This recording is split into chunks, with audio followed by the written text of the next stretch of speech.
Hi guys, எல்லாருக்கும் வணக்கம் guys. நம்ம சென்னை அன்னைக்கு என்னதான் ஆச்சுன்னே தெரிலங்க. எல்லா பிளேயரும் இன்ஜுரி வெளியே போகிறாங்க, அப்படியே போயிட்டு இருக்குங்க. ஏன்னு கேட்டிங்கன்னா, லாஸ்ட் மேட்ச் நம்ம சென்னை அணி பஞ்சாப் கிட்ட படு தோல்வி அடைஞ்சிட்டாங்க. அதை தொடர்ந்து நாளைக்கு பார்த்தீங்கன்னா பஞ்சாப் அணி கூட மோதுறாங்க நம்ம சென்னை அணி. அதில் தீபக் சகர் போன மேட்ச் பார்த்துருப்பீங்க, 2 பால் தான் போட்டார், அதோட அவர் போயிட்டாருங்க. இதில் என்ன ஒரு சோகமான விஷயம்னு கேட்டிங்கன்னா, தீபக் சகர் ரூல்ட் அவுட். இதோட ஐபிஎல்ல கண்டினியூ பண்ண மாட்டாருன்னு சொல்லிட்டு சிஎஸ்கே அஃபிஷியலாக வெளியிட்டாங்க. ஆமாங்க, ஏன்னா தீபக் சகர் ஒரு 2 வருஷம் முன்ன இந்த தீபக் சகர்லாம் நீங்கள் பார்த்துருக்கோம்ல, பவர் பிளேயில் கண்டிப்பாக 2 விக்கெட் எடுப்பார். அதனால் அப்படி நல்லா போட்டு இந்த பிளேயரு கடந்த ஒரு 2 வருஷமாகவே அவர் இன்ஜுரி விளையாடுறாரு அப்படி தான் அவர் போயிட்டுருக்கு. அது மட்டும் இல்லாமல் அவருக்கு 14 கோடி கொடுத்து சென்னை அணி வச்சிட்ருக்காங்க. அதனால் அப்படியாப்பட்ட ப்ரைஸ் கொடுத்து எடுத்திருக்கோம். ஆனால் அதுக்கான ஒர்த்தான அவர் எதுவுமே பண்ணல. லாஸ்ட் இயர் முன்னியர் கூட பார்த்தீங்கன்னா ஃபுல் ஐபிஎல்லாம் மிஸ் பண்ணார். அதனால் தீபக் சகர் அவரோட ஃபார்ம் ஒன்றும் திரும்பி வரல. அவர் எடுத்ததும் வேஸ்ட்டு தான் சொல்லலாம். நம்ம பத்திரனாங்க நல்லா போட்டுட்ருக்க பிளேயரே அவர் தாங்க சென்னை அணியில். அவருக்கும் இன்ஜுரிங்க, அவர் நிற்கல, நல்லா சரியாவது ரிட்டன் வழி வருது, ட்ரா பண்ணிடுறாங்க, வழி வருது, திருப்பி ட்ராப் பண்ணிடுறாங்க, நல்லா ஆகுது. அந்த மாதிரி போயிட்டே இருக்கு அவரோட சரியாக அவர் இன்னும் ஃபுல் ஃபிட்னஸ் ஆகலை.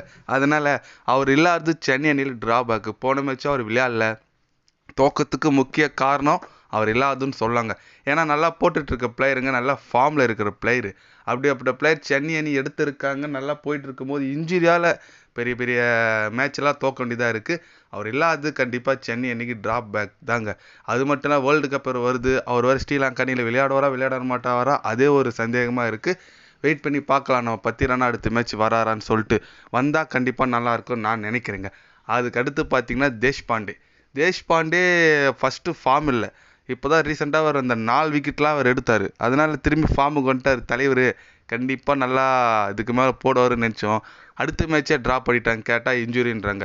என்னங்க நம்ம சென்னை அன்னைக்கு இன்ஜுரி மேலே இன்ஜுரி ஒவ்வொரு பிளேயருக்காக வந்துட்டுருக்கு.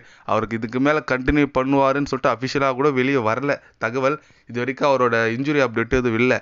விடாதே ஒரு பயமாக தான் இருக்குது. ஏன்னு கேட்டிங்கன்னா, நான் க்யூர் ஆகிட்டாருன்னா கண்டிப்பாக க்யூர் ஆச்சுன்னு அஃபிஷியலாக விட்டுருப்பாங்க. இன்னும் கூட க்யூர் ஆகலை.